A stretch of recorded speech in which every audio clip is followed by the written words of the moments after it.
Baik ya, bisa kita mulai ya. Assalamualaikum warahmatullahi wabarakatuh. Selamat siang semuanya. Tes dulu, suara saya bisa didengar?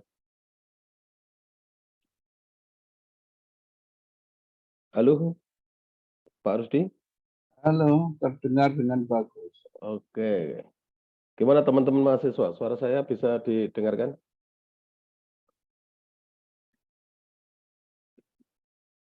Ini khawatirnya kita di ruang hampa nih Pak Rusdi. Nggak ada orang nih kayaknya.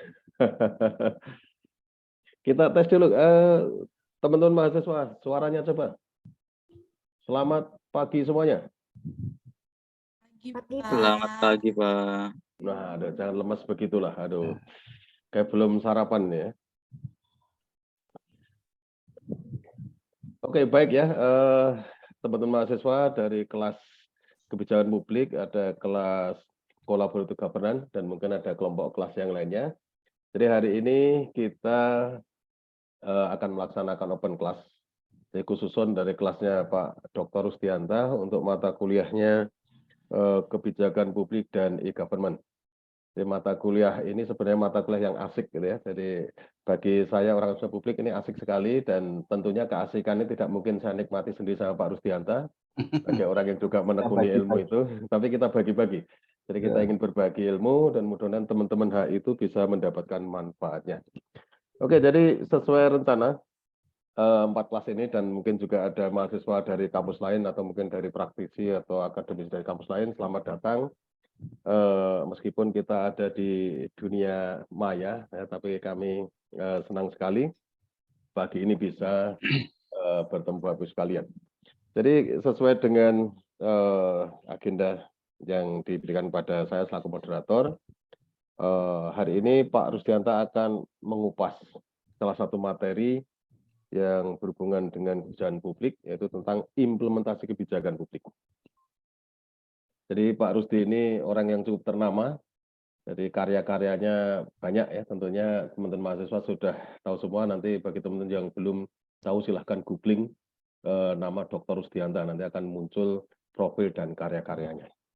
Oke, nah untuk menyingkat waktu, jadi saya yakin yang akan disampaikan oleh Pak Rusdianta ini adalah bagian dari buku terbarunya, dari buku kebijakan publik, aktor, proses, dan implementasinya, itu kalau tidak salah, kalau belum diedit jadi terkini ya.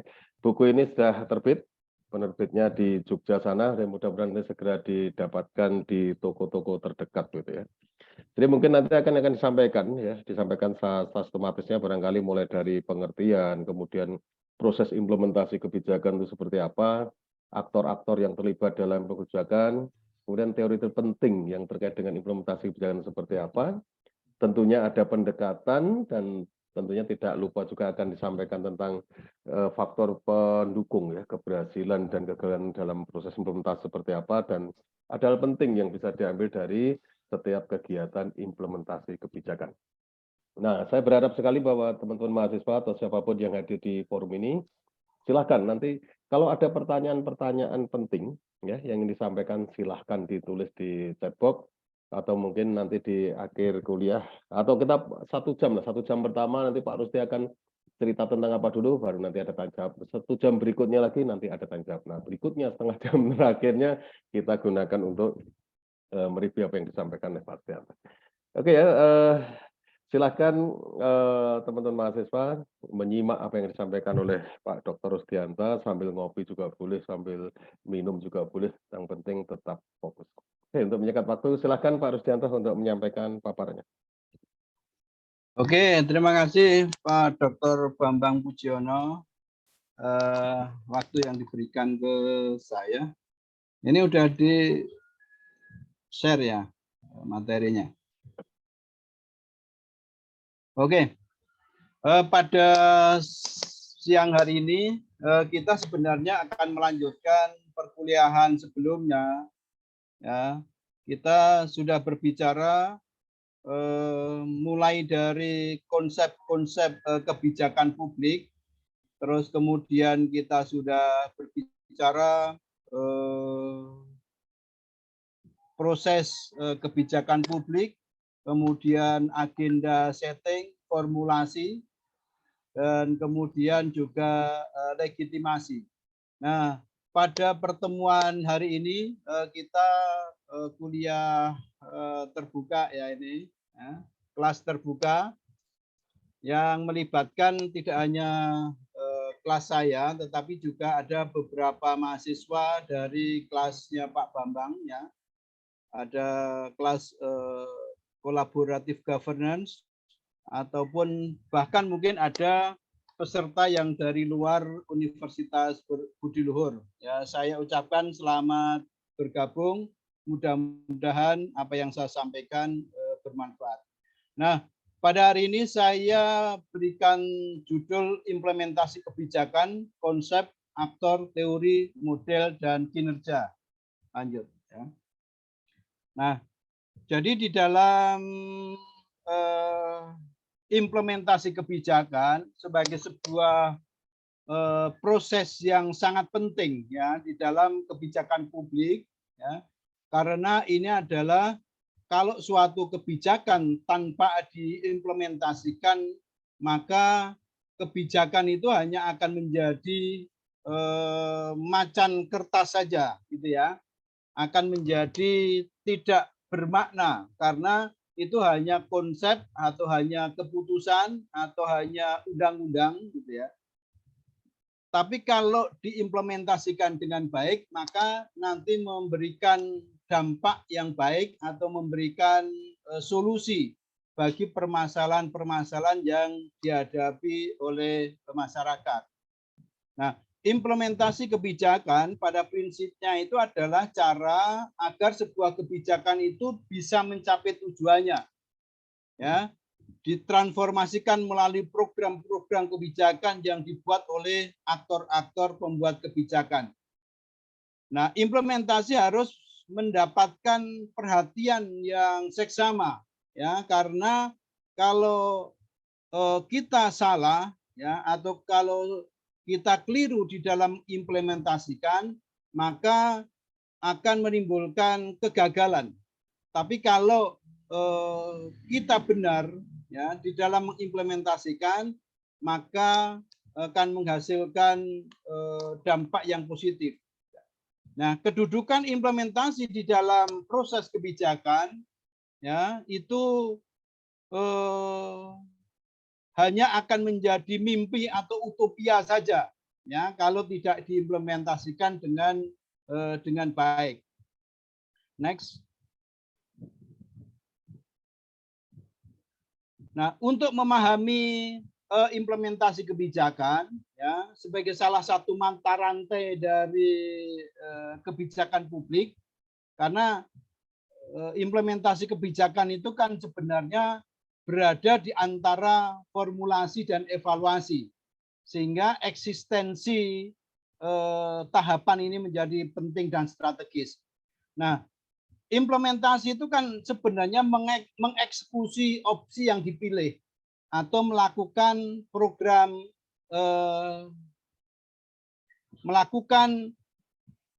aksi ya, sehingga fokus dari studi ini adalah bagaimana menerapkan apa yang sudah diabsahkan atau yang sudah dilegitimasi, gitu ya.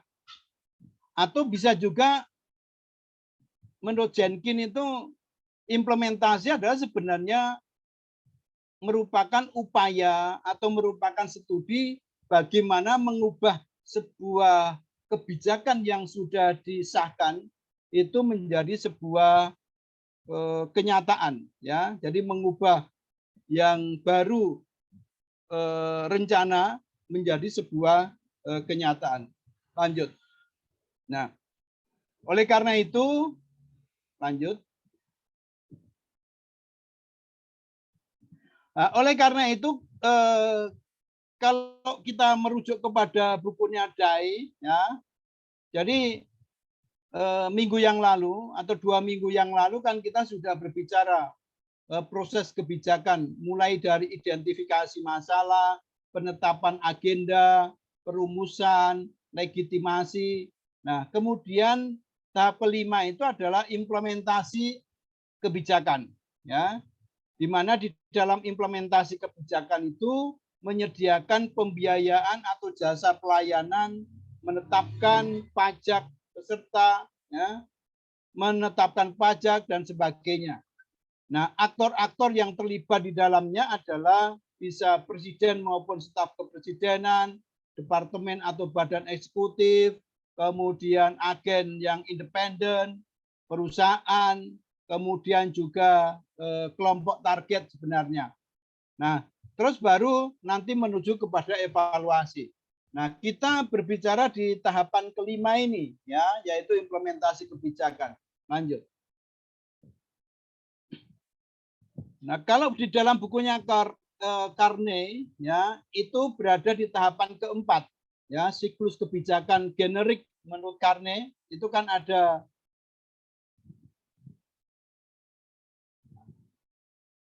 atau saya share sendiri aja. Ini malah enggak. Jadi tahapan yang siklus kebijakan publik secara generik, ya.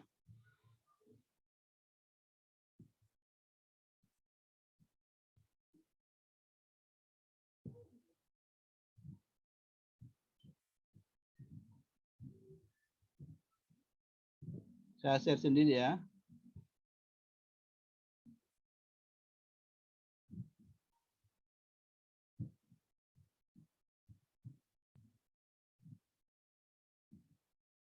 Halo?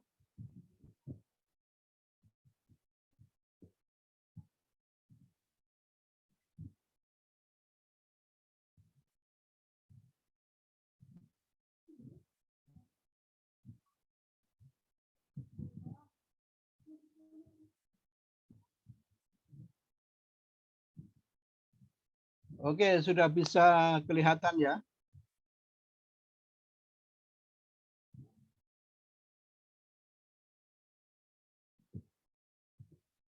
Kelihatan? Kelihatan, Pak. Oke. Kita masuk kepada pengertian. Ya, pengertian implementasi itu secara etimologis dari kata implementation, ya, dari kata to implement, ya, mengimplementasikan yang berarti to provide the means for carrying out, yaitu menyediakan sarana untuk melaksanakan sesuatu, atau to give practical effect, ya, yaitu menimbulkan dampak atau akibat terhadap sesuatu. Sehingga implementasi itu adalah tindakan penerapan atau keadaan telah dilaksanakan. Nah, jadi dengan demikian maka kata kunci dari implementasi itu adalah menerapkan. Nah, itu relevan dengan Kamus Besar Bahasa Indonesia.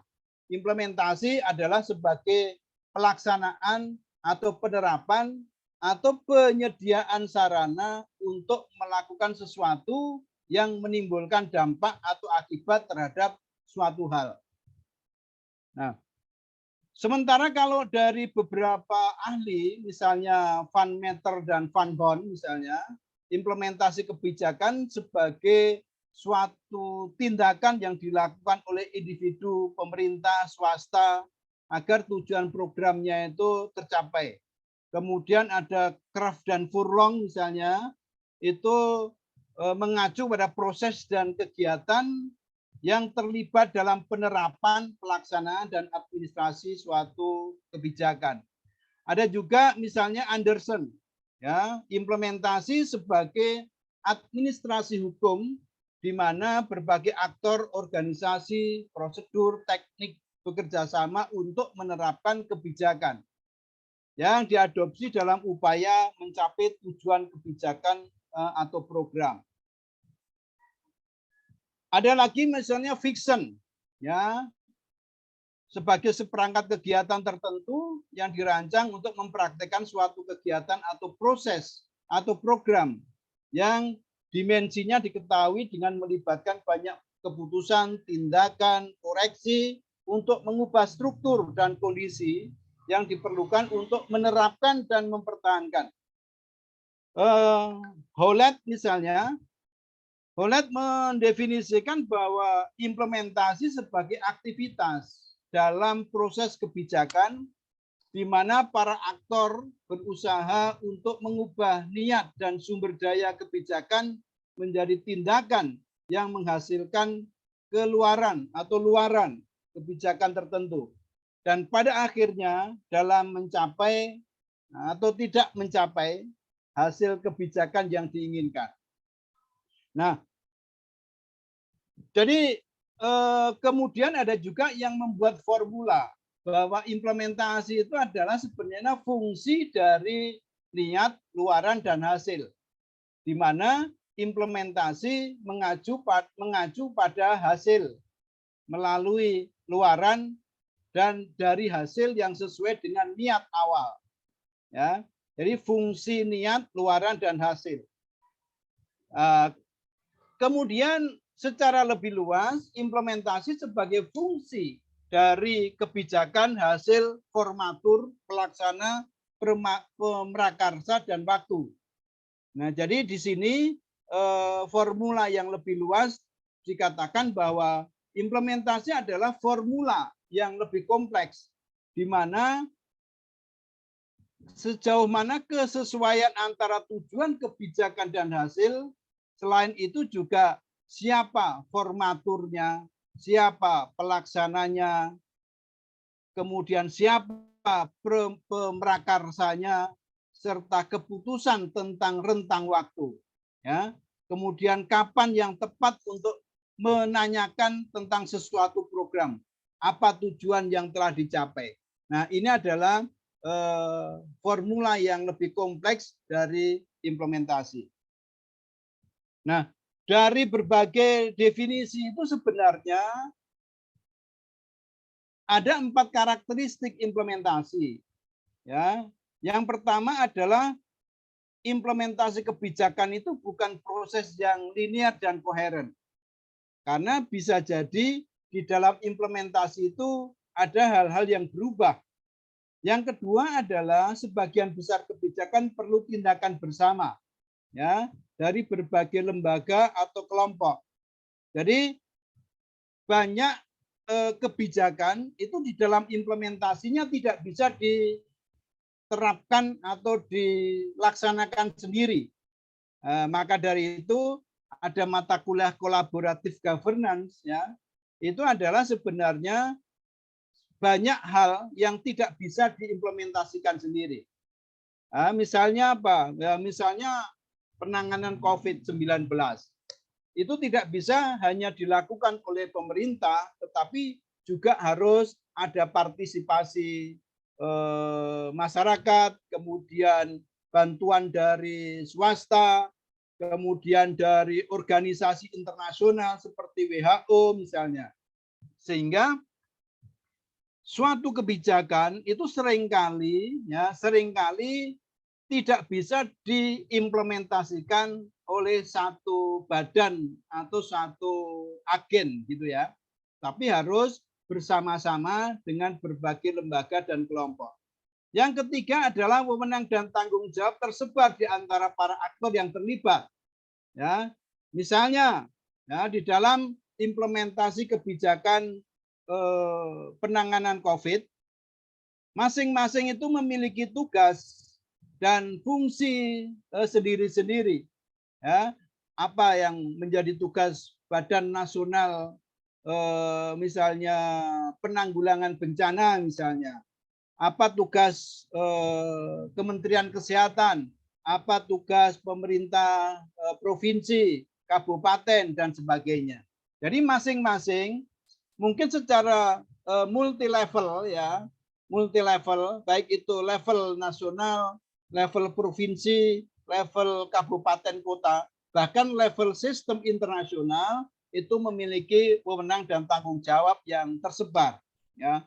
Yang keempat adalah sumber daya yang diperlukan untuk mengimplementasi mungkin tidak tersedia atau mungkin langka. Nah, karena sumber daya yang tersedia itu langka, maka penting untuk mengakumulasi atau memobilisasi sumber daya supaya tujuan itu bisa tercapai dengan Baik. Nah, selanjutnya adalah mengapa implementasi kebijakan itu penting, ya? Kenapa? Ada beberapa argumen yang saya sampaikan. Pertama adalah kalau didasarkan kepada perspektif masalah. Nah, implementasi kebijakan penting kalau dilihat dari perspektif masalah, maka implementasi diperlukan untuk mengatasi atau memecahkan masalah. Yang kedua adalah berbasis kepada kesesuaian tujuan kebijakan. Implementasi kebijakan adalah harus sesuai antara yang dicanangkan atau yang disepakati atau yang dilegitimasi dengan apa yang akan dicapai. Sehingga terjadi kesesuaian antara program kerja, ya, atau antara proyek, ya, dengan tujuan, ya. Nah, dapat dilihat kesesuaian berbagai faktor determinan keberhasilan implementasi kebijakan atau program. Jadi sedapat mungkin, ya, implementasi itu harus sesuai dengan tujuan awal atau niat awal, gitu ya.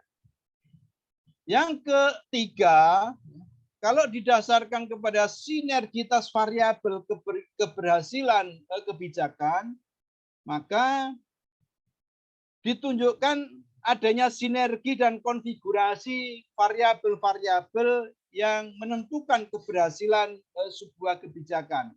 Ya. Yang keempat adalah kalau didasarkan kepada perilaku aktor untuk melihat kepatuhan. Ya, kepatuhan terutama adalah kelompok sasaran ataupun kepatuhan bawahan kepada atasan. Karena kegagalan sebuah kebijakan itu bisa jadi karena bawahan tidak mengikuti atasan, ya, atau kepatuhan bawahan terhadap atasan. Karena bisa jadi karena saling melakukan sabotase karena tidak sesuai dengan tidak sesuai dengan kebijakan atau program atau proyek, gitu ya. Maka bisa jadi bawahan melakukan sabotase atau tidak patuh kepada atasan. Nah, sehingga ini penting, ya, karena itu bisa menggagalkan sebuah keberhasilan implementasi. Kemudian yang kelima itu adalah kalau berdasarkan proses, maka proses implementasi sebagai upaya transfer informasi maupun pesan dari institusi yang lebih tinggi kepada institusi yang lebih rendah. Jadi itu kira-kira ya mungkin Bapak Ibu maupun adik-adik mahasiswa itu bisa menambahkan lagi kenapa implementasi itu penting, ya. Saya kira itu. Nah,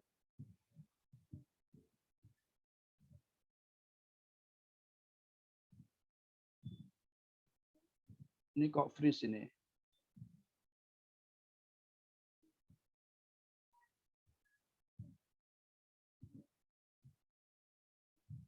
Oke, selanjutnya adalah aktor-aktor. Ya. Jadi dalam implementasi itu kan banyak pelaku atau banyak aktor yang mempengaruhi mulai dari agenda setting atau mungkin identifikasi isu atau masalah kebijakan, agenda setting, kemudian formulasi, legitimasi, implementasi sampai kepada evaluasi. Nah, itu kan banyak aktor-aktor yang terlibat di dalamnya, ya. Banyak aktor-aktor yang terlibat. Nah, sebelum masuk siapa sih sebenarnya aktor-aktor yang terlibat di dalam kebijakan publik maupun dalam implementasi, saya akan definisikan dulu aktor itu apa, gitu ya. Nah, istilah aktor itu untuk menunjuk kepada salah satu individu, baik itu menteri atau anggota DPR atau wartawan atau siapa saja, termasuk peneliti, ya, termasuk think tanks. Nah, kemudian bisa juga beberapa individu, misalnya agen atau kantor atau bagian administrasi atau badan hukum, misalnya perusahaan, asosiasi, serikat pekerja, atau kelompok sosial, kelompok petani, kelompok pengguna narkoba, gelandangan dan sebagainya. Nah, itu semuanya adalah aktor. Ya. Nah, aktor kebijakan adalah setiap individu atau kelompok yang mampu mengambil tindakan atas masalah atau isu publik. Ya. Meskipun partisipasi itu berbeda-beda, tingkatannya itu berbeda-beda, ya. Tetapi dia atau aktor-aktor itu benar-benar terlibat. Mungkin ada yang keterlibatannya itu minimal, ada juga yang dominan, gitu ya. Sehingga tingkatan keterlibatan itu kemudian berbeda-beda. Tetapi yang jelas menurut Dento, aktor itu adalah benar-benar terlibat dan benar-benar bertindak. Ya, meskipun tindakan maupun keterlibatan itu tidak sama. Nah, secara luas, ya, Knopfel itu mendefinisikan bahwa aktor itu semua individu atau kelompok sosial yang terkait dengan masalah kolektif tertentu. Peran yang dimainkan ya oleh aktor kebijakan itu mulai dari pengambil keputusan. Ya. Jadi ada aktor yang perannya adalah sebagai pengambil keputusan, apakah itu presiden atau menteri atau mungkin kepala biro atau kepala dinas dan sebagainya. Ada juga yang sebagai manajer pelaksana. Ya, yang mengambil keputusan menteri, tetapi yang melaksanakan bisa jadi adalah kepala dinas di provinsi, gitu ya. Terus kemudian ya manajernya, manajer pelaksananya bisa jadi mungkin dirjennya ya, dan sebagainya. Pelaksana garis depannya atau street level birokrasinya atau yang melayani di lapangan ya itu disebut sebagai street level birokrat ya. Jadi birokrat level bawah ya yang melayani masyarakat secara langsung atau yang bertemu masyarakat secara langsung. Itu disebut sebagai street level birokrat ya. Bukan birokrasi ya, birokrat. Nah, kemudian tipe aktor yang terlibat itu bisa tipe yang rasional, ada tipe yang teknisi, ada tipe yang inkrementalis, ada reformis. Nah, ini saya nggak usah jelaskan aja, nanti saudara-saudara bisa mendapatkan PPT-nya. Yang jelas gini, intinya ada yang aktor yang menjadi pelaksana, ada aktor yang mengkritisi. Ya, misalnya kelompok oposisi atau kelompok yang menentang biasanya menginginkan sebuah perubahan, maka itu adalah disebut sebagai aktor yang tipe reformis. Ya, kalau politisi yang seringkali mendukung atau menghambat sebuah implementasi kebijakan, maka itu tipenya inkrementalis. Ya, kalau yang rasionalis itu adalah mereka adalah aktor yang mengambil keputusan didasarkan kepada cost and benefit, ya. Jadi berdasarkan untung ruginya atau berdasarkan manfaat dan ruginya ketika sebuah kebijakan itu diputuskan atau diimplementasikan. Nah, selain itu juga ada yang disebut sebagai aktor yang disebut sebagai policy researcher atau peneliti kebijakan. Ada yang promotor kebijakan, ada yang perancang kebijakan, ada penjaga gerbang kebijakan. Karena PPT-nya banyak, maka saya singkat-singkat. Nah, ada aktor yang politik, ada aktor birokrasi, ada aktor kepentingan khusus, kepentingan umum, dan aktor para ahli.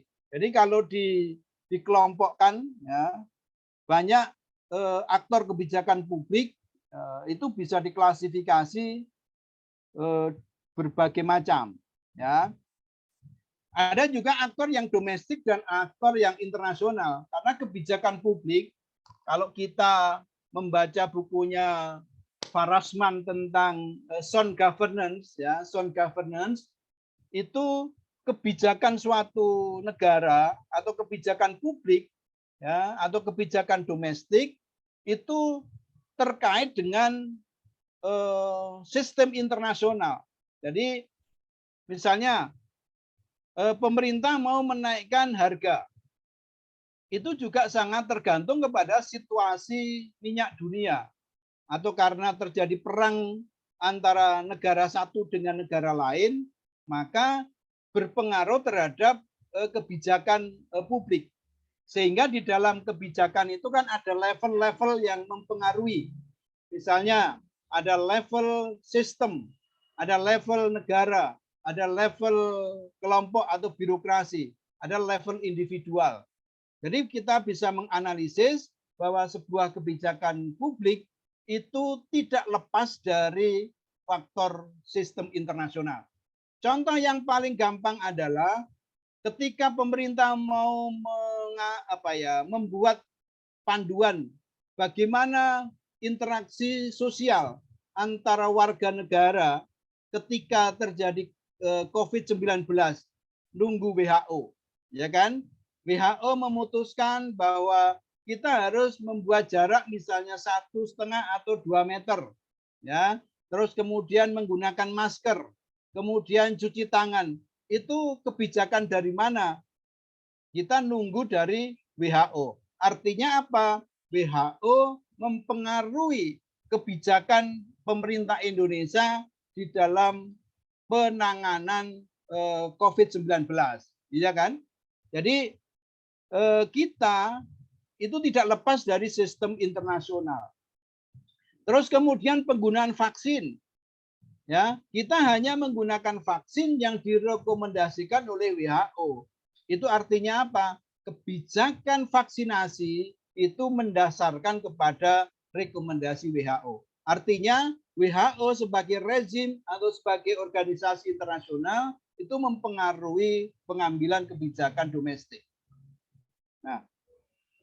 Nah, aktor-aktornya siapa aja? Ya, ada aktor birokrasi, ada politisi, ada BUMN, ada kelompok kepentingan swasta, ada kelompok sasaran. Ya, nanti bisa saudara tambah sendiri. Sebenarnya siapa saja sih yang terlibat di dalam implementasi sebuah kebijakan. Nah, sekarang masuk kepada pendekatan teori dan model.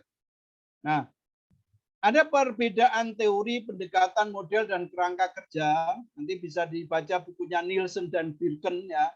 Teori itu didefinisikan sebagai seperangkat prinsip atau pernyataan analitis yang dirancang untuk menyusun pengamatan, pemahaman, penjelasan tentang dunia.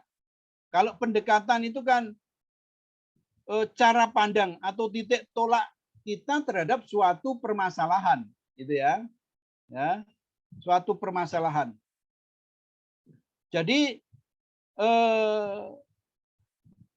pendekatan itu adalah cara pandang kita ya untuk melihat suatu permasalahan atau objek kajian. Sementara kalau model itu intinya adalah penyederhanaan dari fenomena yang kompleks ya. Jadi model itu adalah untuk menyederhanakan fenomena yang kompleks. Nah, meskipun kata Carpiano dan Kearney itu tidak selalu model itu bisa merepresentasikan realitas ya yang sepenuhnya akurat ya. Karena tidak semua model itu kemudian bisa menggambarkan atau merepresentasikan suatu fenomena secara akurat. Contohnya begini, ya. Contohnya adalah kalau kita akan membuat model bumi dengan bola, misalnya, itu kan hanya bola dan bentuk bumi yang bulat saja yang bisa direpresentasikan. Tetapi kan, misalnya di dalam bumi ada makhluk hidup, kemudian di dalam bumi ada gempa bumi, gitu kan, ada air atau ada udara, ada dan sebagainya, itu tidak bisa direpresentasikan, gitu ya. Bahkan misalnya gaya gravitasi tidak bisa dipresentasikan dengan bola tadi, bola dunia tadi, gitu ya. Jadi tidak semua model itu kemudian bisa merepresentasikan. Kalau kerangka kerja itu adalah menunjukkan struktur ikhtisar, garis besar, sistem atau rencana yang terdiri dari berbagai kategori deskriptif. Misalnya konsep, konstruk, atau variabel, dan hubungan di antaranya yang dianggap menjelaskan suatu fenomena. Nah sekarang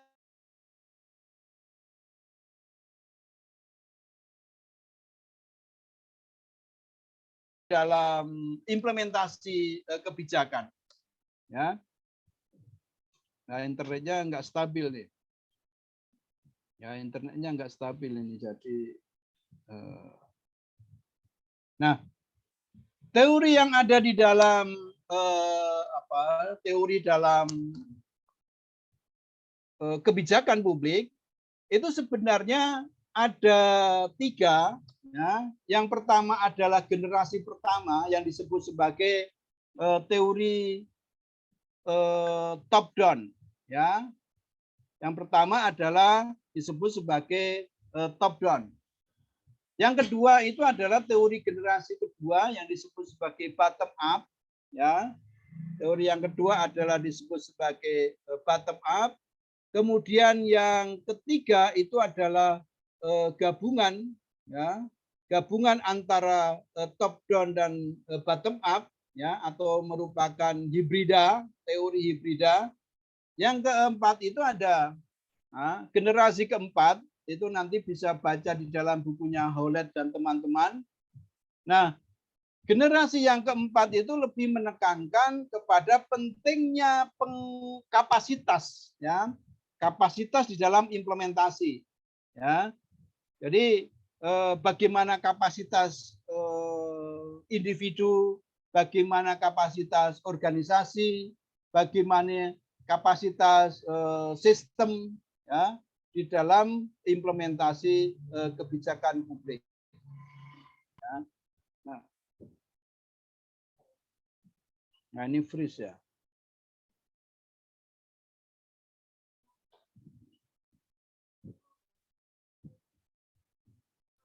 Ini terjadi freeze ini di PPT saya. Oke, kita mungkin bisa dibantu Bu Tulus atau panitia ya.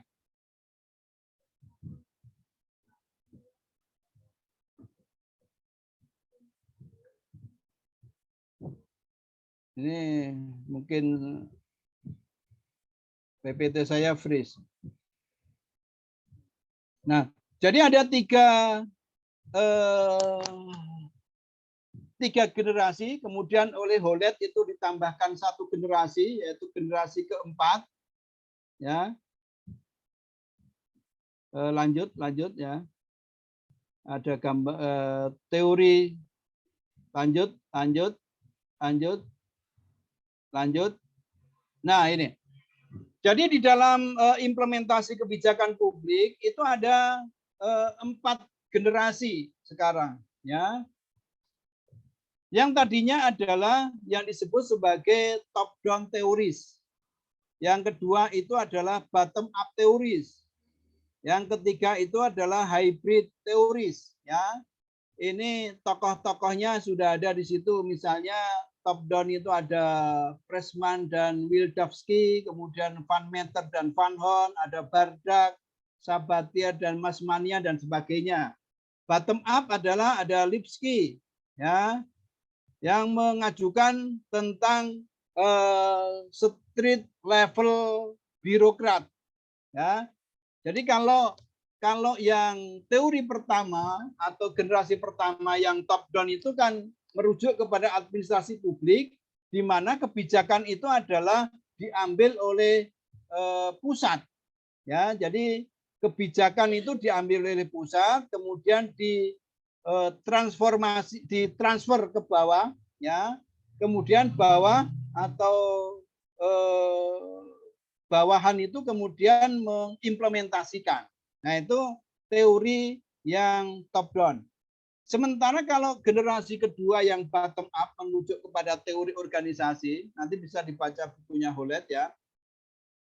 Teori yang kedua itu kan begini, asumsinya adalah bahwa yang memahami lapangan atau yang memahami situasi di dalam implementasi itu adalah pekerja-pekerja di bawah.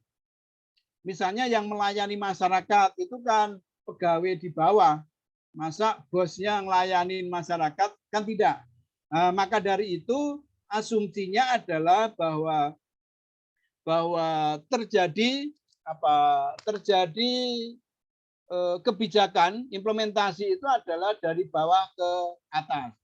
Nah, kemudian yang ketiga itu adalah hybrid ya, yaitu gabungan antara top down dan bottom up.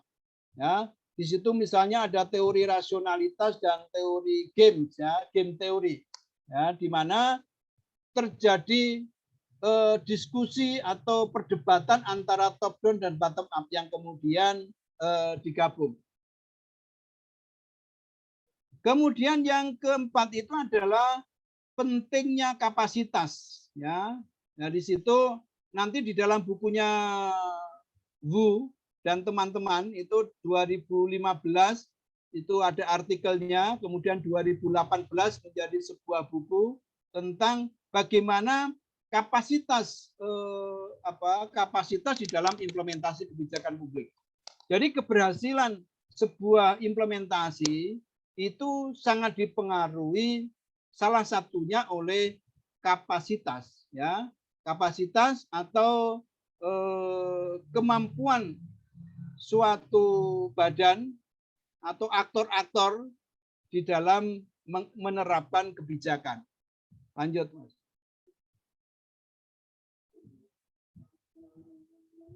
Nah, dari teori-teori di atas, terutama dari top down teori ya, maka ada beberapa pendekatan. Misalnya ada pendekatan birokrasi, ya, ada pendekatan manajemen dan prosedural, ada pendekatan struktural, ada pendekatan perilaku dan pendekatan politik. Kalau pendekatan birokrasi lebih melihat bahwa implementasi itu sebagai sebuah proses rutin saja, ya. Kemudian kalau manajemen dan prosedural menekankan pentingnya kerangka kerja, ya. Kemudian kalau pendekatan struktural itu menekankan tentang bentuk-bentuk organisasi.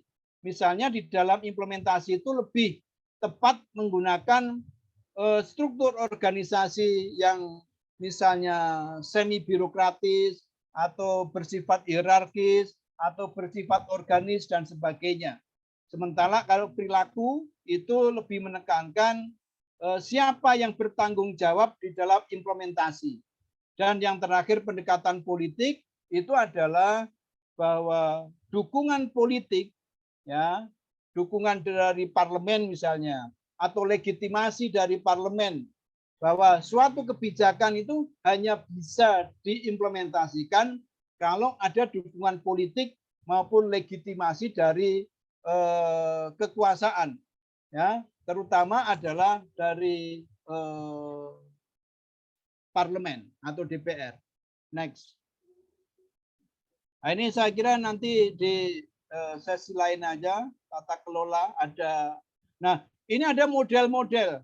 Ya, saya tidak akan menjelaskan satu persatu karena saya kumpulkan model implementasi kebijakan publik. Ya. Implementasinya banyak sekali. Salah satunya misalnya model dari Smith. Ya, mulai dari policy making proses sampai di sini prosesnya bagaimana. Ada organisasi yang mengimplementasikan. Nah, ini kemudian menunjukkan bahwa di dalam gambar ini menunjukkan ini adalah komponen-komponen di dalam implementasi kebijakan publik. Mulai dari organisasi yang pelaksana, ada kelompok target, ada kebijakan yang diidealkan, ada faktor lingkungan, ada ketegangan, ada transaksi, ada institusi-institusi, ada feedback sampai kepada policy making process. Ya, itu salah satu model saja. Next.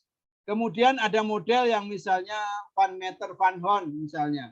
Ya, di situ ada standar dan objek, kemudian sasaran ya, ada sumber-sumber, ada komunikasi antar organisasi, kemudian ada karakter dan sebagainya sampai kepada disposisi implementasi menghasilkan sebuah kinerja atau luarannya. Lanjut. Ada model next. Ada model misalnya Masmanian dan Sabatier ya. Ini ada bermacam-macam ya. Misalnya ada kesulitan-kesulitan teknis, ada terus kemudian juga bagaimana tahapan-tahapannya ya. Di bawah ini variable dependent dalam proses implementasi ya, policy output of implementing agencies misalnya, sampai kepada major revision ya dan sebagainya. Nah, saya nggak akan next lagi. Nah, ini nanti bisa dibaca. Kemudian modelnya Grindel misalnya, ya. Grindel melihat implementasi kebijakan dalam konten dan konteks ya di sini, ya. Jadi ada tujuan kebijakan, ya, terus kemudian bagaimana kebijakan itu diimplementasikan. Nah, di dalam implementasi kebijakan itu ada yang berpengaruh itu dibagi menjadi dua, yaitu content of policy dan context of implementation. Ya, konteks kontennya itu misalnya interest affected, kemudian type of benefits, action option dan sebagainya. Konteksnya itu adalah ada kekuasaan, kepentingan, strategi, kemudian karakteristik rejim dan institusi, compliance dan responsiveness ya. Yang kemudian hasil atau outcome dari implementasi itu adalah impact on society, individual and group, atau kemudian perubahan dan penerimaan. Nah, ini model dari Grindel, yaitu terus kemudian ada model Edward III, ya, bagaimana implementasi itu dengan pendekatan direct and indirect impact, ya, dari komunikasi sumber-sumber disposisi sampai kepada implementasi. Next. Nanti saya kebanyakan ngomong nanti soalnya. Lanjut.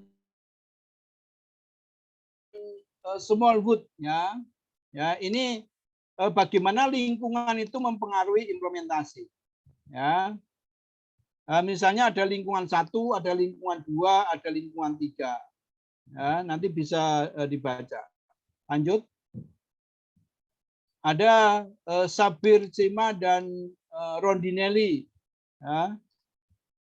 Ada di sini ada kemudian ada kondisi lingkungan, ya.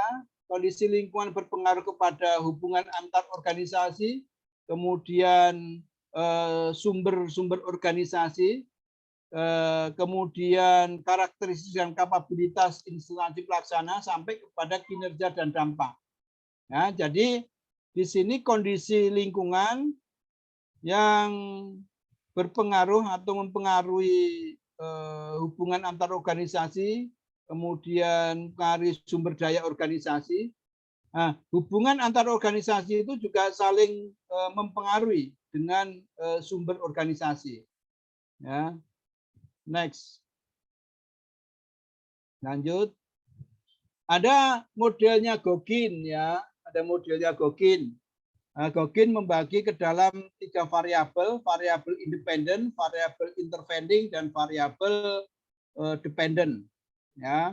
Di situ level misalnya level federal misalnya dan level lokal ya, itu kemudian ini sudah memasukkan state capacity ya, sudah memasukkan state capacity di mana state capacity itu adalah sebenarnya masuk ke dalam generasi keempat di dalam teori implementasi.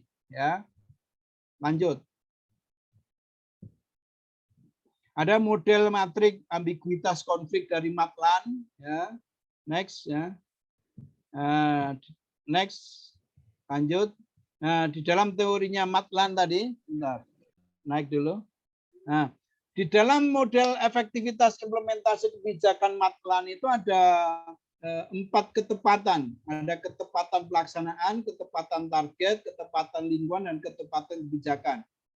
Jadi dalam implementasi itu supaya efektif, ya, maka 4 ketepatan ini yang perlu diperhatikan. Ya, ini berdasarkan kepada modelnya Matlin ya. Jadi ada ketepatan pelaksanaan, misalnya pelaksanaan kebijakan itu apakah harus dengan kerjasama misalnya.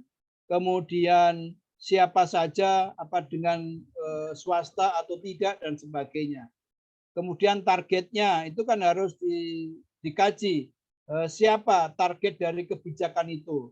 Misalnya targetnya adalah manula misalnya ya, atau targetnya adalah kalau di kebijakan yang mementingkan gender, nah, maka gender yang perlu dijadikan target. Jadi itu adalah ketepatan target. Lingkungan misalnya variabel endogen dan eksogen, ya, variabel di dalam organisasi dan di luar. Ada ketepatan kebijakan, ya, misalnya pemecahan masalah harus sesuai dengan karakter masalah dan kebijakan. Nah, ini model efektivitas implementasi dari Matlin. Terus lanjut, nah ini ada model network governance ya. Jadi implementasinya itu adalah lebih kepada model jaringan ya. Nah, model jaringan itu ada share governance network, ada load organization network, ada network administrative organization network ya, itu bisa dibagi-bagi. Lanjut. Ya, ada lanjut. Nah, ini kompleksitas jaringan. Jadi di dalam implementasi itu mulai dari individu-individu yang membentuk grup. Nah, ini kalau di dalam bukunya novel itu disebut sebagai arena kebijakan ya. Disebut sebagai arena kebijakan. Jadi individu-individu itu berinteraksi di dalam suatu arena. Ya, di dalam suatu arena untuk melakukan proses tawar-menawar, konsensus dan sebagainya. Nah, kemudian di atasnya itu kemudian ada grup, ya, di atasnya lagi ada hubungan antar kelompok, gitu ya. Jadi di atas individu ada grup, kemudian di dalam grup itu di dalam organisasi ada grup, di dalam grup ada individu, kemudian hubungan antar organisasi itu ada organisasi-organisasi yang saling berjaringan ya. Lanjut. Nah, ini ada model integrasi ya, model implementasi yang terintegrasi itu dari Winter. Ya, dari Winter. Jadi mulai dari formulasi kemudian desain ya. Nah, di dalam proses implementasi itu ada organisasi dan perilaku implementasi antar organisasi. Kemudian ada street level birokrat, ya, keterampilan atau skill ya, skill birokrat. Nah, kemudian target. Nah, ini sebenarnya adalah komponen-komponen yang tadi saya sebutkan. Jadi komponen-komponen kayak misalnya ya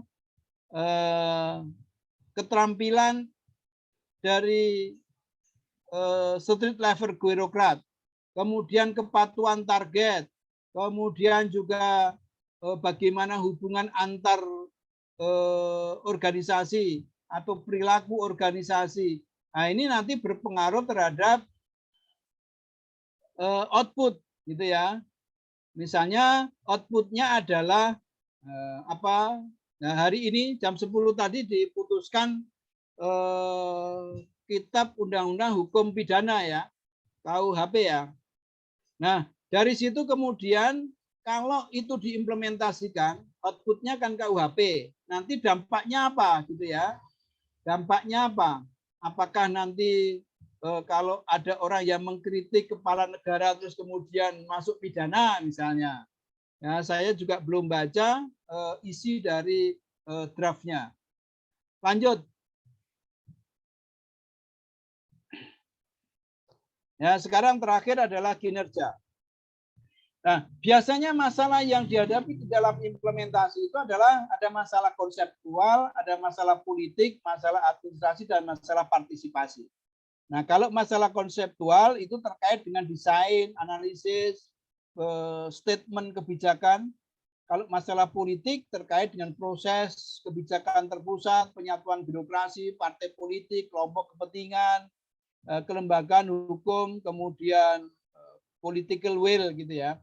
Kemudian ada masalah administratif, misalnya terkait dengan kapasitas kelembagaan atau kurangnya sumber daya manusia dan keuangan, waktu, kurangnya kemauan administrasi dan motivasi, kurangnya koordinasi, kemudian sistem pengelolaan, pemantauan, dan evaluasi. Nah, ini masalah administratif.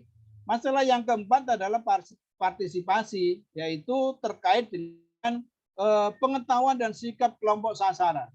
Ya, serta terkait juga dengan kurangnya partisipasi dan motivasi publik. Nah, ini jadi masalah-masalah ini biasanya ada di dalam implementasi kebijakan. Lanjut. Ya. Nah, supaya supaya sebuah kebijakan itu bisa diimplementasikan dengan efektif, maka yang pertama yang harus dipersiapkan adalah rancangan kebijakan. Ya, jadi misalnya terkait dengan pendanaannya gimana, terus kemudian kenapa sebuah kebijakan itu diputuskan, cara mengimplementasinya bagaimana, siapa yang implementasikan, dananya bagaimana, dan sebagainya. Yang kedua adalah harus dikomunikasikan. Ya, jadi sebuah kebijakan harus dikomunikasikan baik itu ke dalam maupun keluar. Ke dalam adalah kepada badan-badan atau lembaga-lembaga. Misalnya kalau presiden ke menteri, menteri ke dirjen, dirjen ke bawahan, dan sampai kepada street level governor, street level birokrat gitu ya. Yang ketiga itu adalah karakteristik lembaga, ya. Misalnya apakah lembaga yang melaksanakan itu ciri-cirinya seperti apa. Kemudian menghubungkan luaran dengan hasil, ya. Nanti outputnya apa, outcome-nya apa, itu harus dihubungkan dengan niat awal tadi, ya, harus dengan tujuan awal.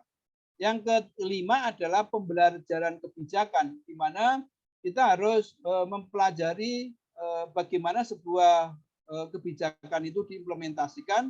Yang keenam itu adalah mengelola lingkungan, ya, karena kalau kita tidak mau mampu memanage lingkungan, baik itu lingkungan sosial, lingkungan politik, budaya, dan sebagainya, maka akan berbahaya, ya. Karena itu berpengaruh terhadap keberhasilan implementasi. Next. Lanjut. Nah, kenapa implementasi itu menjadi penting ya untuk akuntabilitas, efektivitas, dan kesetaraan serta kualitas. Next. Nah, implementasi bisa gagal, bisa berhasil, ya.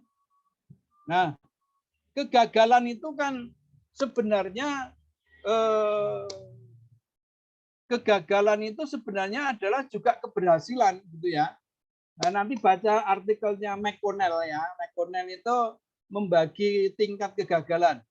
Jadi kegagalan yang bisa ditoleransi itu sebenarnya keberhasilan yang mutlak atau yang tangguh. Ya. Nah, misalnya kegagalannya 0, berarti dia keberhasilannya 100, gitu kan? Nah, jadi kegagalan yang dapat ditoleransi itu sama dengan keberhasilan yang tangguh. Ya, yaitu dia kegagalannya itu hanya minimal atau hanya sedikit sehingga lebih banyak keberhasilannya sehingga bisa ditolerir, gitu ya. Nah, itu yang disebut sebagai kegagalan yang dapat ditoleransi. Ya, dia gagal tapi hanya sebagian kecil saja, gitu ya. Kemudian kritik terhadap kegagalan itu hampir minimal atau hampir tidak ada, gitu ya. Nah, itu kegagalan yang bisa ditoleransi. Sama dengan keberhasilan yang tangguh. Yang kedua itu adalah kegagalan yang berkonflik atau sukses yang berkonflik. Ya, kegagalan yang berkonflik itu adalah kegagalan mencapai tujuan dengan keberhasilannya itu seimbang.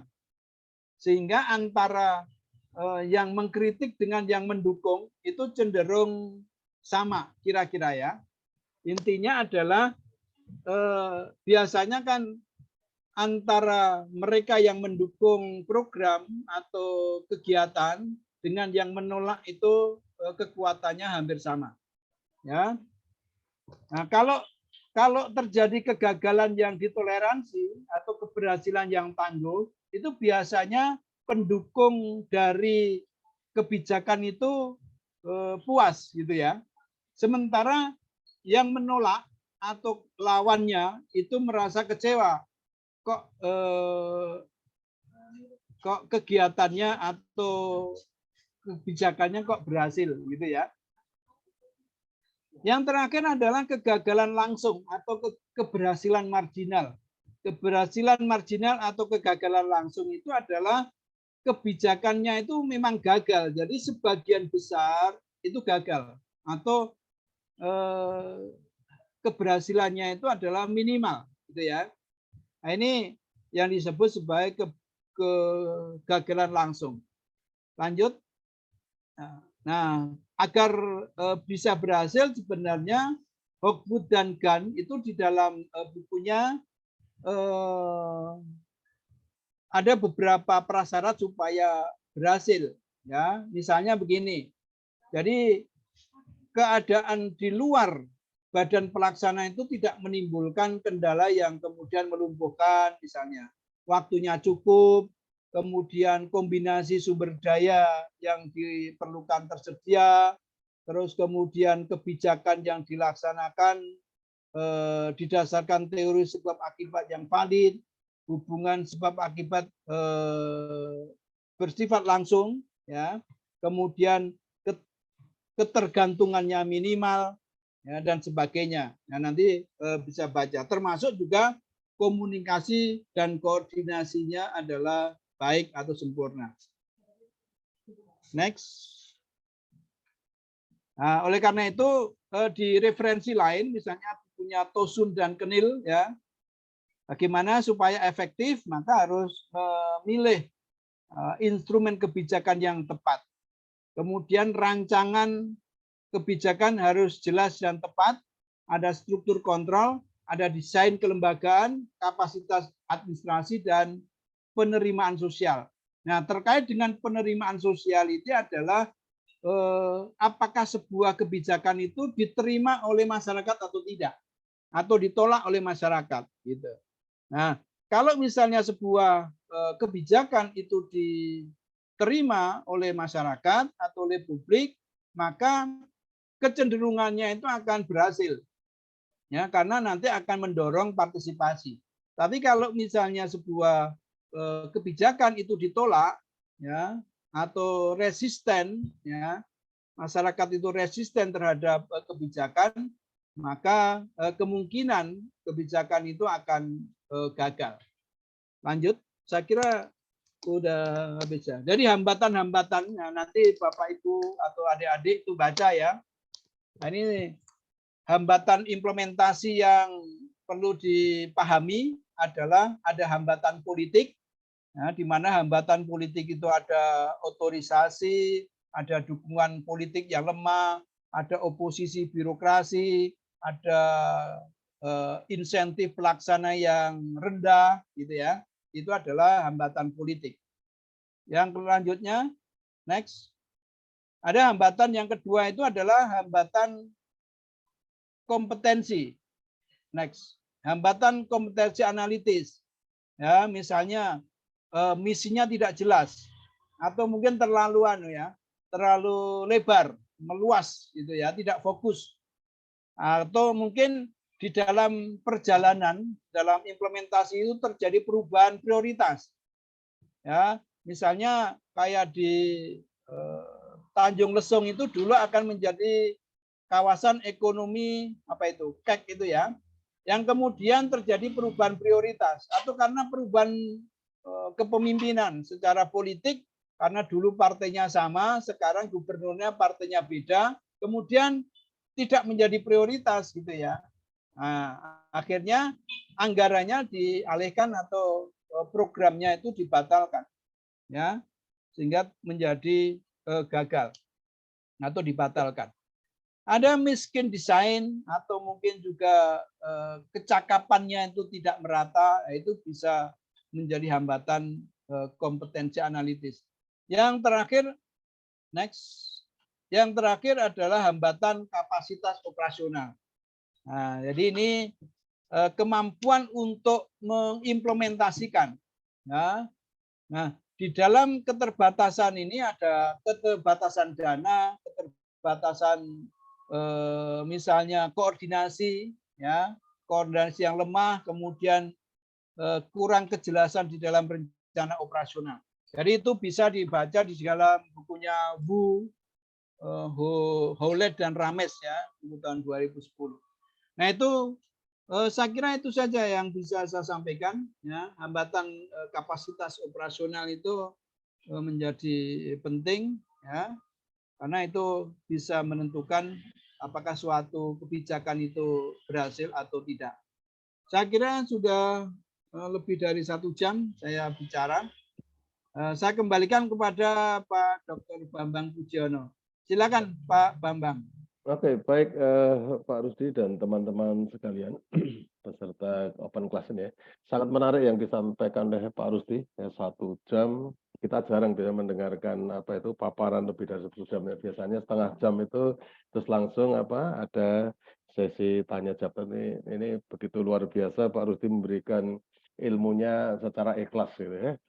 Oke, dari paparan yang disampaikan, ya, sangat menarik bahwa implementasi kebijakan itu bukan sesuatu yang mudah. Jadi kita pahami bahwa implementasi itu bagian penting dari tahapan dalam kebijakan publik. Jadi ada formulasi, kemudian ada implementasi, ada evaluasi. Jadi ada di tengah. Jadi formulasi di sebuah kebijakan berhasil diformulasi, dilegislasi dengan baik, tapi kalau tidak ada implementasi nanti juga akan tidak bisa diukur bahwa kebijakan itu tepat sasaran apa tidak, output outcome-nya tercapai apa tidak, seperti itu. Kemudian untuk bisa diimplementasikan ya, jadi banyak hal ya dalam konsep yang barangkali lebih ringkas sudah saya katakan bahwa harus ada konten dan konteks ya. Jadi secara konten itu bahwa kebijakan itu harus yang seperti apa ya, tentunya ada kejelasan ya, kemudian ada sebuah proses yang baik di dalamnya, ada target-target yang jelas, semua itu ada di sana. Kemudian di luar itu ada konteks ya, sebuah kebijakan juga bisa diimplementasikan kalau konteksnya juga diperhatikan. Jadi di luar konten pasti ada konteksnya. Jadi konteks itu apakah kaitan dengan lingkungan, kapasitas dan sebagainya tadi disampaikan. Nah, kemudian untuk sebuah kebijakan bisa diimplementasikan dengan baik ya, tadi disampaikan bahwa ada beberapa pendekatan ya. Selain ada pendekatan juga disampaikan ada modelnya. Jadi model itu tentunya pasti base-nya adalah empirik, artinya sebuah kajian secara empirikal menghasilkan model-model bahwa kebijakan itu bisa diimplementasikan dengan baik seperti apa. Nah, artinya secara empirik pun ya teman-teman nanti kalau mau melakukan kajian tentang implementasi juga bisa mengusulkan atau menghadirkan model-model yang terbaru, jadi sangat terbuka sekali.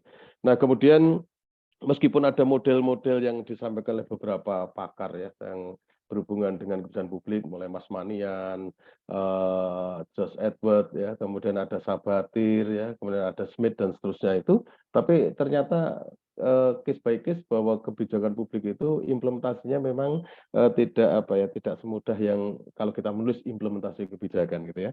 Nah, tapi tadi faktor pendukung, faktor penghambat seperti apa juga disampaikan dengan baik oleh Pak Rusdi. Oke, saatnya untuk masuk ke sesi tanya jawab. Dan nanti silahkan teman-teman yang mau bertanya langsung pada Pak Rusdi, silahkan angkat tangan. Tapi ini saya lihat dulu di chat box.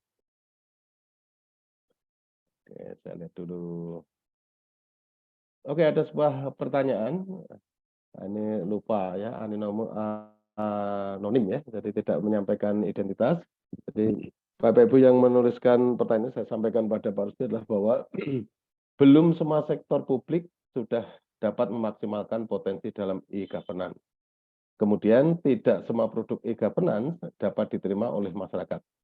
Menurut Pak Rusdi, apa faktor-faktor yang perlu diperhatikan dalam mengimplementasikan kebijakan publik terkait dengan e-governance? Itu Pak Rusdi, ada satu pertanyaan yang ada di chatbox kita. Silakan Pak Rusdi, ditanggapi. Oke, jadi inti dari pertanyaannya adalah bahwa sebuah perubahan yang tadinya adalah dari yang manual menuju kepada elektronik gitu ya, itu kan membutuhkan penyesuaian. Ya, ada yang menolak, ada yang mendukung. Ya, yang dipertanyakan adalah kan seringkali terjadi penolakan atau hambatan-hambatan di dalam menerapkan e-government. Nah, apa langkah yang harus kita lakukan gitu ya?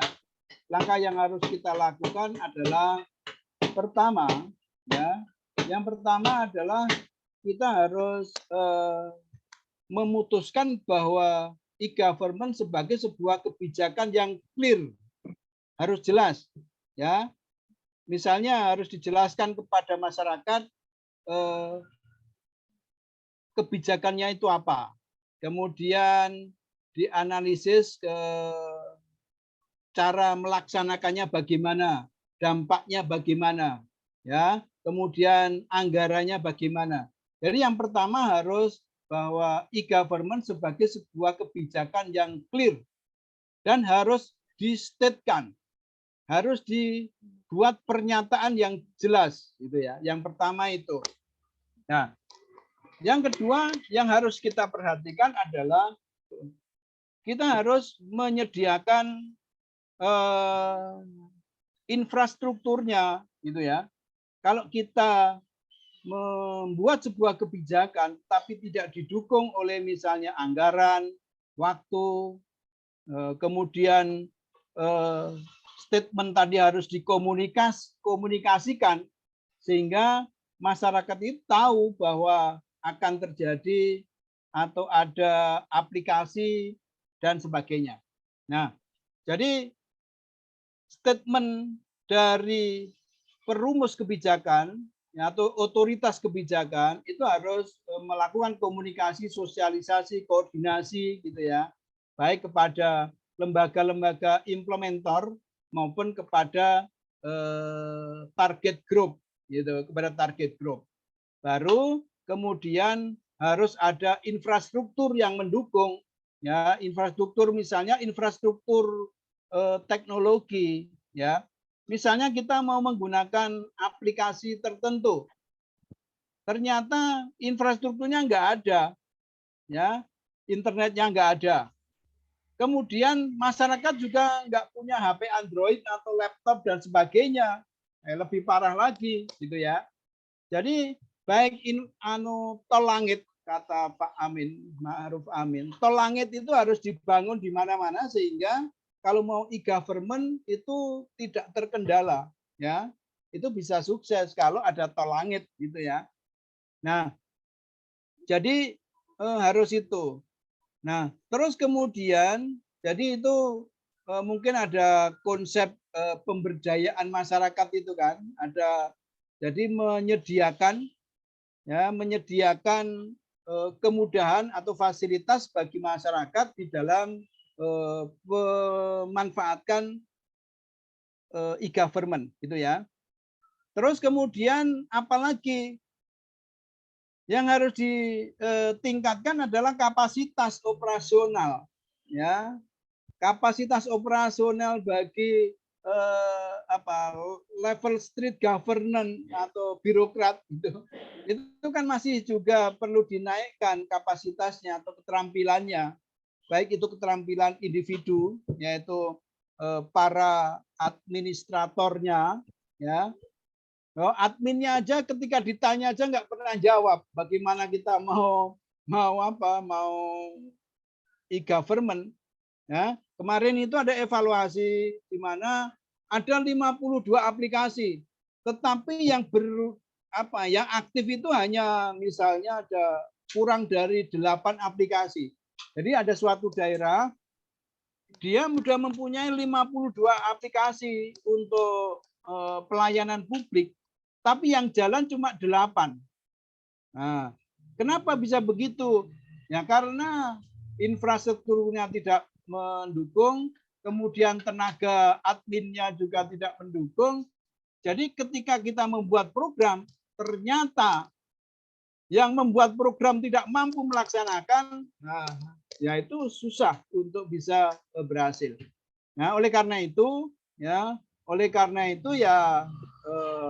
kapasitas individual, kapasitas organisasi, sistem harus ditingkatkan. Yang terakhir ya target group, ya, target group atau kelompok sasaran, ya, yang misalnya orang-orang susah yang tidak mempunyai atau tidak mampu menggunakan HP Android, untuk makan aja susah, bagaimana mau beli HP Android gitu, ya. Itu kelompok sasaran seperti ini yang harus diberdayakan, harus difasilitasi supaya bisa update gitu ya. Saya kira itu komentar saya. Ya, mungkin Pak Bambang bisa memberikan tambahan ya. Saya kira itu ya. Jadi untuk makan susah, bagaimana beli pulsa tiap bulan 200.000 gitu. Apalagi beli HP Android gitu. Saya kira itu komentar saya, Pak Bambang.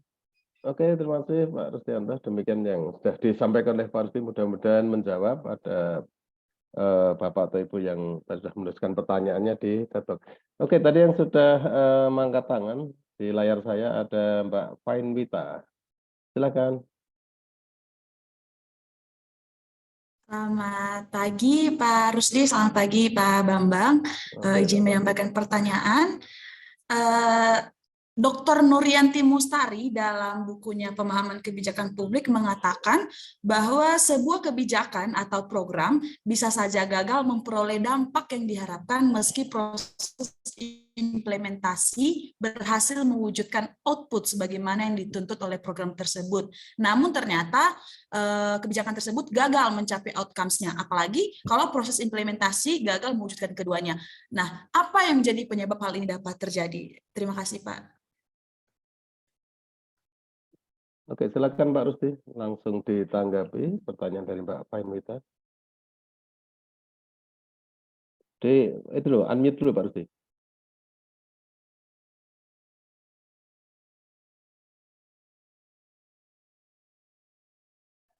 Oke, jadi sebuah implementasi kebijakan itu kan hanya ada dua ya, gagal atau berhasil. Ya, jadi kegagalan itu adalah sebenarnya kegagalan yang banyak itu sebenarnya kan keberhasilan yang sedikit, gitu ya. Ya, keberhasilan yang total berarti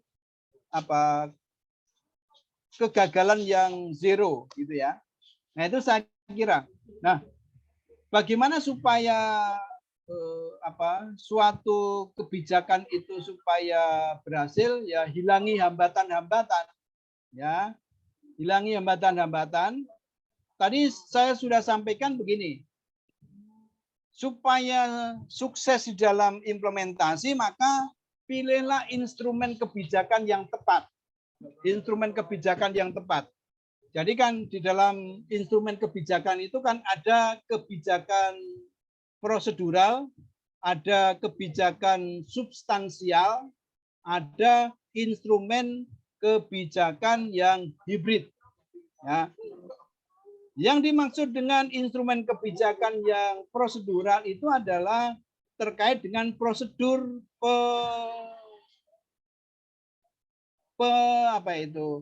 penentuan suatu kebijakan, pemutusan suatu kebijakan, yaitu misalnya dukungan politik menggunakan sistem model sistem.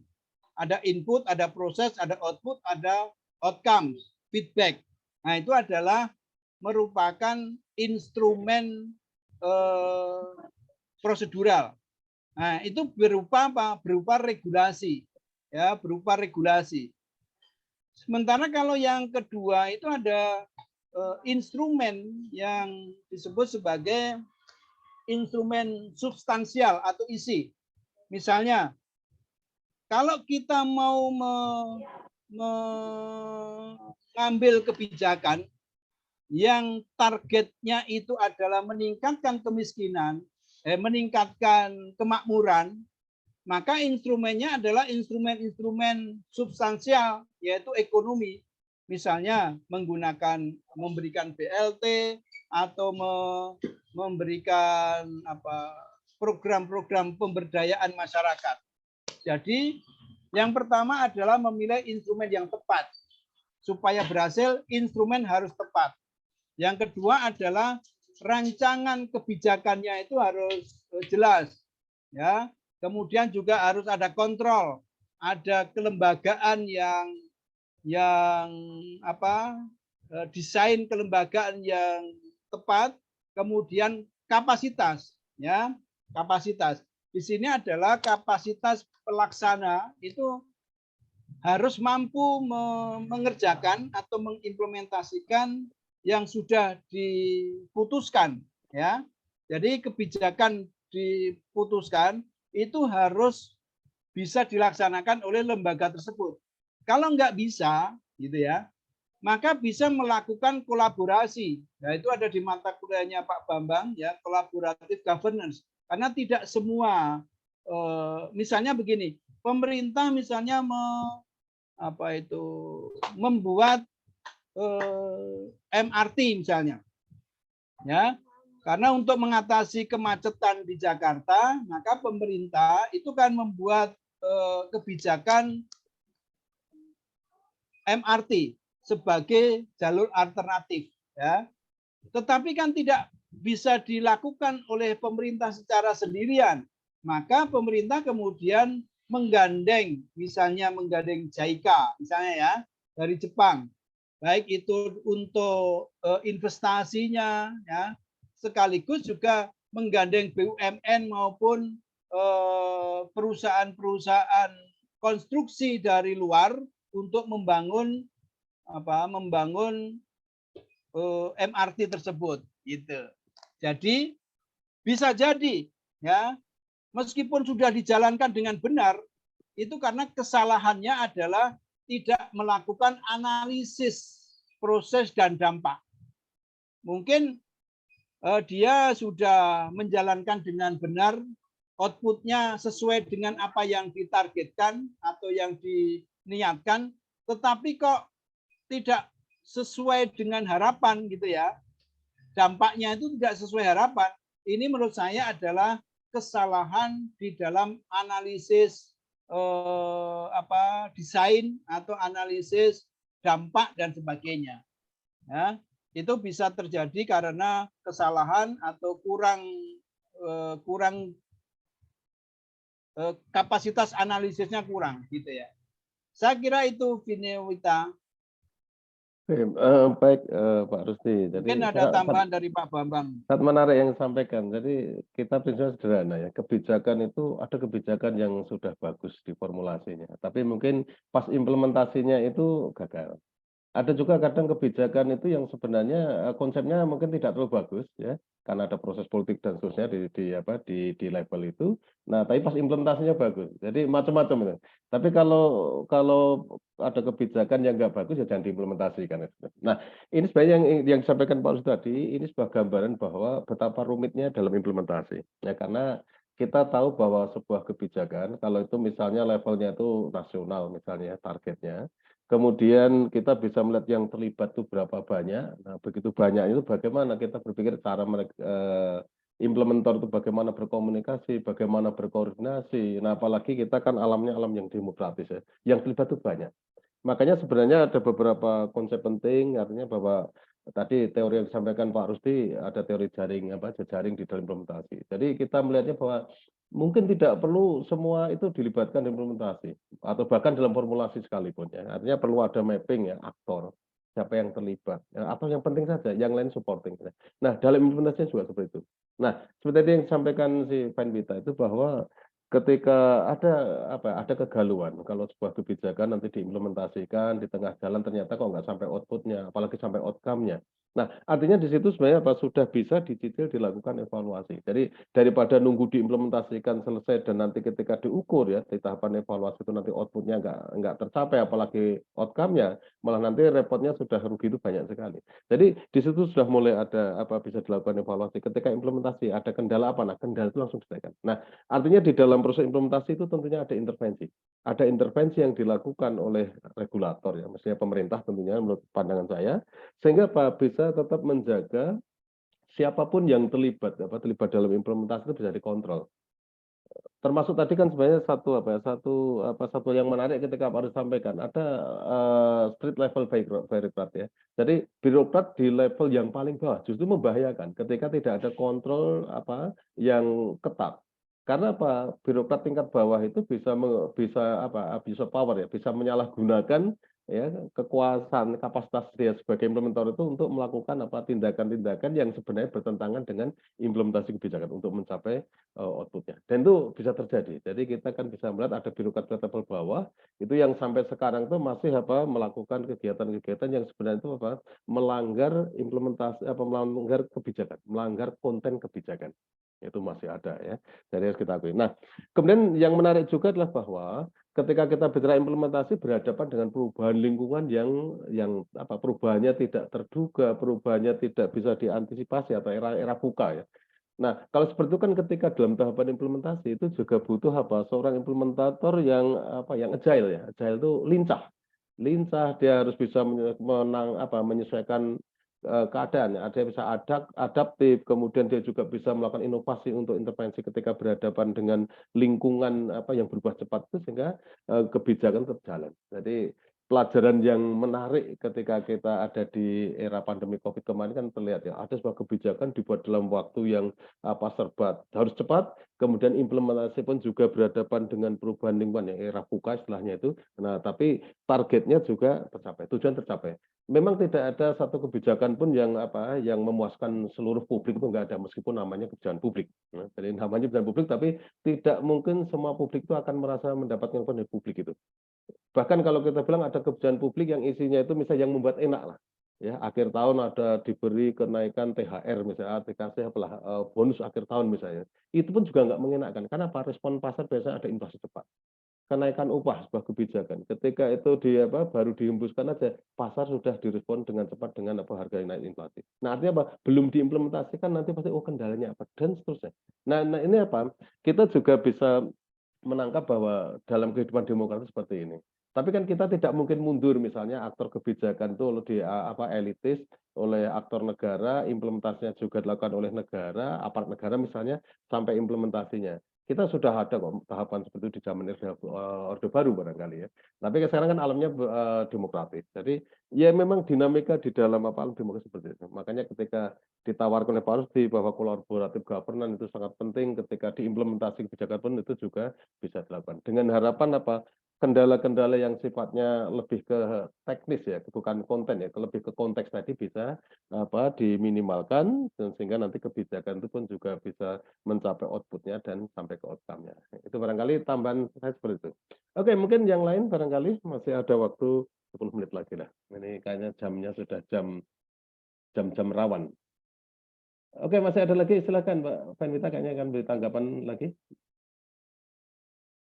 Baik, terima kasih Pak Rusdi dan Pak Bambang atas jawabannya.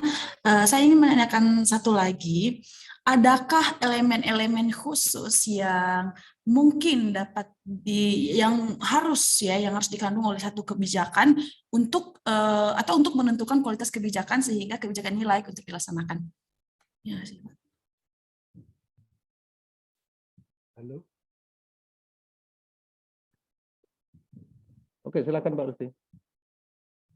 Oke, jadi sebenarnya elemen-elemen yang harus harus dipenuhi dalam sebuah implementasi kebijakan itu tadi sudah kami sampaikan di model-model itu ya.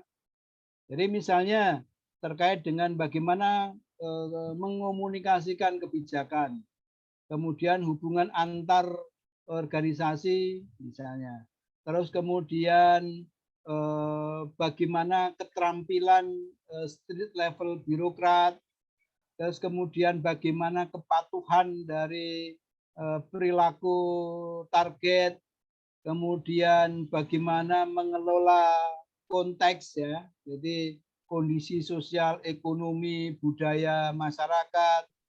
Nah, jadi hal-hal seperti itu yang perlu diperhatikan ya. Misalnya kalau menurut Grindel misalnya itu kan tadi konten dan konteks ya yang perlu diperhatikan. Misalnya dalam implementasi itu konten ya, kontennya apa yang perlu diperhatikan. Misalnya apakah program yang akan diimplementasikan itu seperti apa gitu ya. Nah, itu kan harus dikaji. Nanti dampak terhadap masyarakat, individu maupun kelompok seperti apa gitu ya. Terus kemudian sumber daya yang ada misalnya seperti apa. Misalnya ketika kita mau membuat sebuah program atau mungkin sebuah kebijakan itu harus memperhatikan resource-nya ya. Contohnya begini, kalau terkait dengan e-government tadi ya, menurut saya adalah e-government itu bisa diimplementasikan sebaiknya kita itu membuat aplikasi-aplikasi yang nasional, artinya aplikasi atau mungkin platform-platform yang kita miliki itu jangan sampai di luar negeri karena kan terkait dengan data pribadi, terkait dengan bermacam-macam lah keamanan dan ketahanan negara, ya pertahanan dan keamanan nasional kan. Maka dari itu saya salut misalnya dengan Cina, ya dia tidak mau memakai WhatsApp atau tidak mau memakai Google karena dia membuat platform sendiri yang sifatnya nasional gitu ya. Nah, jadi kalau kita mau membuat sebuah negara yang nanti ada negara yang disebut sebagai hologram ya, hologram. Jadi maka dari itu kan kalau gambar-gambar yang ada sekarang itu kan gambar bumi itu kan bukan daratan tapi adalah konektivitas internet kan di situ ya. Nah, sehingga sebenarnya potensi-potensi suatu negara, kemudian konektivitas antar negara, itu adalah konektivitas internet atau jaringan digital gitu ya. Nah, jadi kalau kita mau e-government dan sebagainya, itu adalah resource, ya resources baik itu tol langit tadi, terus kemudian platform-platformnya bagusnya adalah platform nasional. Jadi sebelum kita launching sebagai negara yang jaringan, maka kita sudah mempersiapkan platform-platform yang nasional. Jadi kita misalnya nyimpen data, itu tidak di luar negeri data kita gitu. Ya. Jadi hal-hal yang perlu atau komponen-komponen yang harus diperhatikan itu ya. Jadi ada konten, ada konteks gitu ya. Nah, konten itu tadi sudah juga disinggung oleh Pak Bambang. Nah, selain konten dan konteks itu juga ada aktor misalnya ya.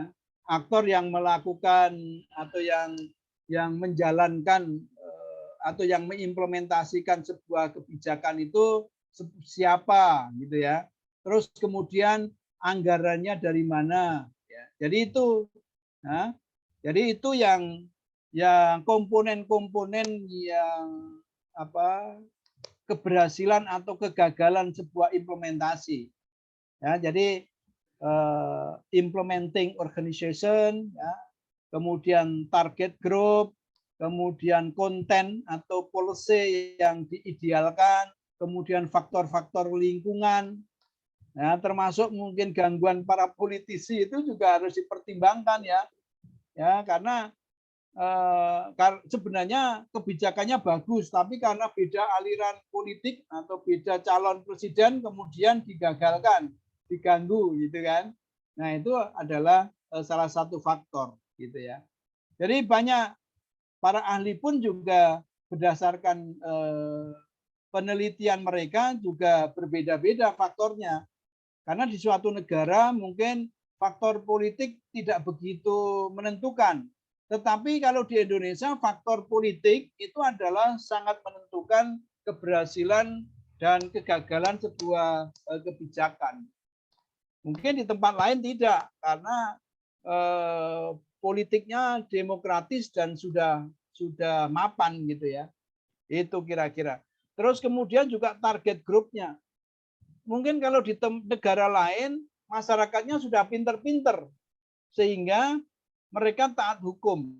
Ya, misalnya ada kebijakan pemerintah yang baik, mereka oposisinya oposisi fungsional. Ya, oposisi yang kalau memang bagus ya dukung, tapi kalau memang tidak bagus ya tidak didukung atau dilawan. Nah, kalau kita mungkin masih budaya politiknya parokial gitu ya.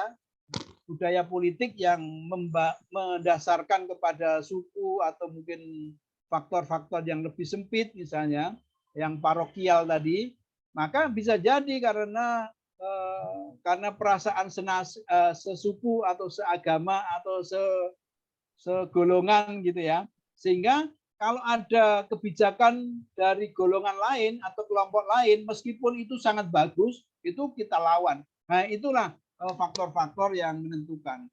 Jadi nanti saudara baca di model-model implementasi itu. Karena di situ sudah ada elemen-elemen yang menentukan suatu kebijakan itu apakah berhasil atau tidak, itu ditentukan oleh faktor-faktor yang ada di dalam model-model yang saya kemukakan di atas. Gitu kira-kira Vinewita. Oke, baik Pak Rusdi, terima kasih Mbak Fen ya. Oke, mudah-mudahan bisa menjawab. Nanti kalau kurang jelas bisa Mbak Fen baca bukunya Pak Rusdi, buku kebijakan publik ya. Sudah siap. Oke, mungkin nunggu ISBN-nya. Oke. Jadi mungkin kita cukupkan, kayaknya ada beberapa pertanyaan sudah.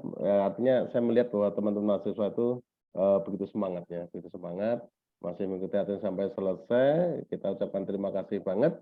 Nah, sebelum kita akhiri acara kita, Bapak Ibu, teman-teman mahasiswa sekalian, kita ada pemotretan bersama. Tapi sebelum dilakukan pemotretan, oke, terima kasih atas partisipasi dalam diskusi ini. Saya selaku moderator mohon maaf apabila ada hal yang kurang dalam memandu acara ini. Terima kasih. Saya kembalikan pada panitia. Terima kasih. Assalamualaikum warahmatullahi wabarakatuh. Monggo Kak Tulus. Baik, saya akan memandu untuk sesi foto bersama. Diharapkan teman-teman untuk mengaktifkan kameranya.